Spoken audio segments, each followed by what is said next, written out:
Now it's time for the second part of 6.4 in your textbook here. This is on solving word problems involving taxes. We're on page 199, and we're going to look at two different types of problems with taxes. The first one, you're going to figure out how much do you pay if you're given the sales tax amount. So if you know what the percentage is that you have to pay in tax, what is your total bill going to cost? What's your total price for an object going to cost based on how much that tax is? The second type of problem we're going to look at is if you know what the price was and what you paid for tax, what percentage of tax did you pay? What was this tax rate or the tax percentage? So first of all, problem A, right in the middle of page 199, and take a look at that one. Stephen and his family had dinner in a restaurant. The total cost of the food was $68.50, and an 8% sales tax was added to the bill. What was the total bill? Well, they give you two methods, and I don't think you really need two methods. This is pretty simple. You've got $68.50, and you have to pay 8% of that amount of $68.50. Well, if you remember, if we do like 1/4 of 2/3, that means 1/4 times 2/3, right? 1/4 of the number. Think of it like if I have, I buy 10 packages of golf balls, and each package has 6 golf balls. If I'm getting 10 of those packages, I'm getting 60 golf balls. So I'm multiplying 10 times 6. That's really what, the word of is not a magical word that means multiplication, but logically that's what it is. Okay, so what we need to do then is take $68.50 and just multiply it times 8%, which is 0.08 800ths. Okay, let me get that decimal point in there. And this should be pretty quick and easy. We don't really need to pay much attention to this part here. We just have to move the decimal point over 2 spots when I get the answer. So we've got 0 times 8 is 0, 5 times 8 is 40, 8 times 8 is 64, that's 68, 6 times 8 is 48, that's 54, and move the decimal point over 4 spots, I'm sorry. 2 here and 2 here. 1, 2, 3, 4. That's where the decimal point goes. And there's my sales tax, $5.48. Now, I like what the book does here. Down at the bottom of 199, it says check for reasonableness. And I love that they're doing that.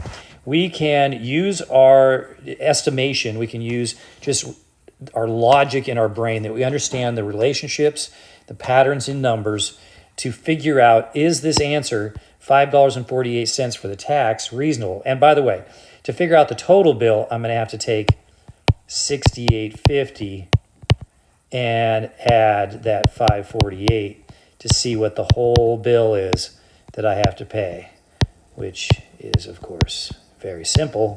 If that's hard for you, I'm sure you can't do any of the rest of this. But the reasonableness of this, that 8% is really close to 10%. And 10% of a number is easy to find. 68.50, 10% of that would be $6.85. Or like what the book says is 68.50 is close to $70. So 10% of $70 is $7. But I don't even need to do that. I can just say $6.85. We got $5.48. That is a reasonable answer because $5.48 would be somewhat close to $6.85. It's obviously lower because we're doing 8% instead of 10%. And so if I got $54 in tax and 80 cents, $54.80, then I would say, wait a minute. We can't have $54 in tax on a $68 item. You're going to spend almost as much in the tax as you do on the actual item itself? That doesn't make any sense. That's not reasonable. All right, let me erase this here. And then we're going to turn the page, go to page 200. Woo! On page 200 in the textbook. And we're going to find the percentage on this one. Letter B says, Jackie bought a pair of shoes. The following shows the cost of the shoes and the sales tax. So the shoes are $52 and the tax is $2.60. The sales tax was calculated based on the cost of the shoes. What was the sales tax rate? So again, I'm going to kind of do this my own way and look at it perhaps a little bit differently than what the textbook does. I'm seeing that $2.60 is the tax out of the total. That's the part, that's the actual percent of, and this is the whole thing down here. What's the whole thing is $52. Right, so this is the part of the whole. The part that you are paying in taxes of the whole amount is your percent. So for example, if you paid $10 in taxes on a $100 item, that's, see, if you paid $10 in taxes on a $100 item, that would be 10%. Ooh, I changed it into a square. That was nice. Okay, that would be 10%, obviously.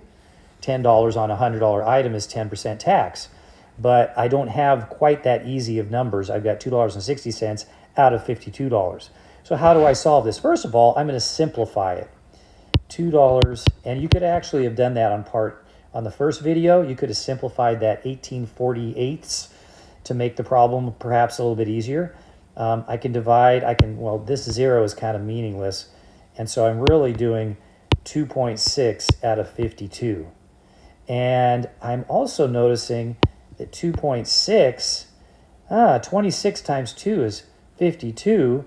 So that means that this is actually 0.5. Wait, I'm dividing. No, sorry. Let's see, this is 0.1 out of 2 is actually what I'm doing. So the answer would then, if I multiply both of these by 10, I'm moving the decimal point over here, one over here, is 1/20th, right? What is 1/20th when it comes to a percent? Well, I can easily change that into 100. Times 5 times 5 is 5. So 5/100ths is 0.05, which is equal to 5%. Another way you can look at that is I'm doing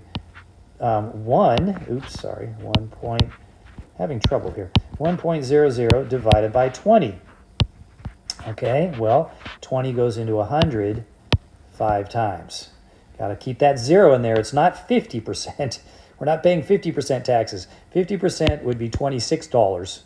Half of $52 would be $26. But this is $2.60. So this problem is actually pretty easy just because the relationships between the numbers is so clear. But the answer would then be 5%. Now, again, the book asks you to check for reasonableness, and I love that it's doing that.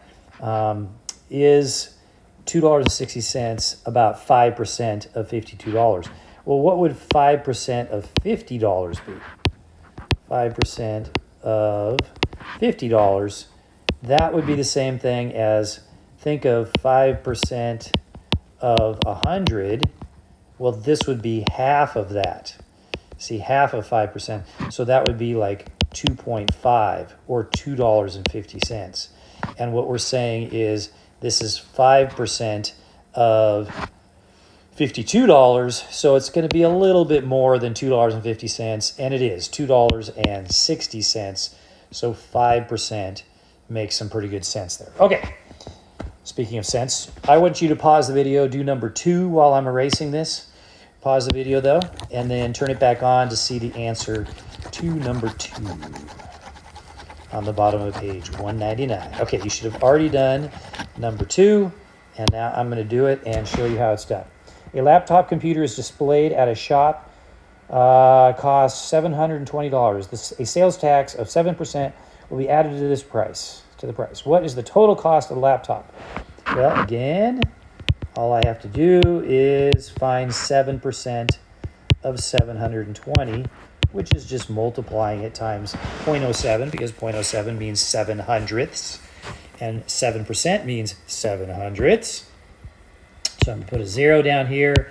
That's 14, And 7 times 7 is 49, plus 1 is 50, and I move the decimal point over 2 spots, so I get tax of $50.40, and it says what's the total cost of the computer, so I have to do $720 plus $50.40. Make sure you keep that out here on the side, right?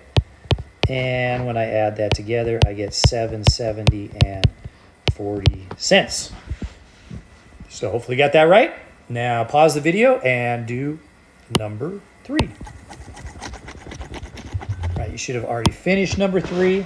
It says Dave went to lunch with his friends. The food cost $78.50 and a sales tax of $4.71 was added to the cost of the meal. What was the sales tax rate? Well, again, the part that we're talking about, the tax here over, this is tax over the total costs, or the cost of the item, is equal to your percent.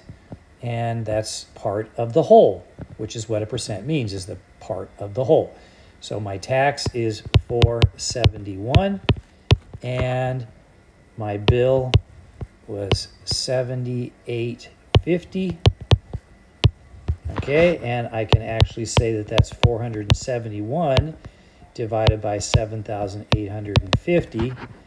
And so then what I want to do is do this as a division problem. I'm dividing this by this. It's real tempting to want to do 7850 divided by 471, but that's not really what we're doing here. We're doing 471 divided by 7850. So I'm going to put some zeros out there.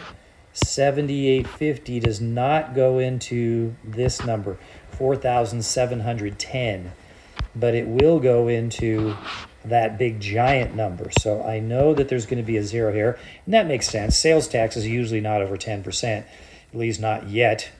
I'm sure we're going to be getting that pretty soon, but it's not over 10% yet, so we got to put a zero there. And then we think, how many times does 7850 go into 47,100?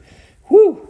Okay, so I'm going to round this to 8 in my brain to 8,000, and I'm going to round this to 47,000. So I'm really doing 47,000 divided by 8,000. So it's going to be like either 5 or 6, because 8 times 5 is 40. 8 times 6 is 48. Let's try the 8. Let's try it times 5 first. 7850 times 5. That's 0. 25. Regroup with the 2. 42. 735. 39. Ooh, I think I could do it again, because look at that's 39,000. 39,250. I want to get 47,000. So I'm going to add one more 7850. Instead of multiplying it all again, I'm just adding another count of 7850. And now I go 1 there. That's 11. And then that's 16. That's 17. Oh, look what I got. 47100. So it goes in 6 times, not the 5 times, which comes out to be exactly that number. And then the answer would be 0.06, or in percentage, it's 6%. 6% tax. Woo! Okay, this is not too complicated. I know you might be thinking this is hard right now, but all we're doing is multiplying and dividing. That's all we're doing. We're just kind of using some big numbers sometimes, but it's just either multiplication or division. You have to think about what percent means in order to know what to do. Alrighty, that's it.